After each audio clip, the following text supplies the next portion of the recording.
बंधू राजेंद्र गडगेला पोलीस दत्तधाम आश्रमात घेऊन गेलेत। संगमनेर पोलिसांचं पथक वडगाव पान या ठिकाणी भोंदूच्या आश्रमात दाखल झाल्याची ही दृश्य तुम्ही पाहू शकता। आताची ही दृश्य आहेत। मंत्रोच्चाराने कॅन्सर सारखे दुर्धर आजार बरे करण्याचा दावा भोंदू गडगे यानं केला होता।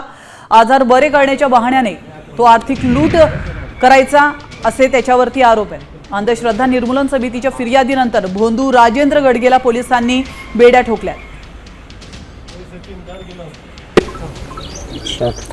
भोंदू राजेंद्र गडगे याला घेऊन संगमनेर पोलीस आता काही वेळापूर्वीच त्याच्या दत्तधाम आश्रम या ठिकाणी पोहोचलेले आहेत आणि या ठिकाणी आता त्याची कसून चौकशी जी आहे ती केली जात आहे। आपण जर दृश्यांमध्ये बघितलं तर हे आत्ताच पोलीस या ठिकाणाहून त्याला घेऊन आतमध्ये गेलेले आहेत, कारण हा भोंदू जो आहे तो अनेक वर्षांपासून या ठिकाणी आपला आश्रम खोलून बसलेला होता आणि कॅन्सर सारखे दुर्धर आजार जे आहेत ते मंत्रोपचाराच्या सहाय्याने बरा करण्याचा दावा तो करत होता।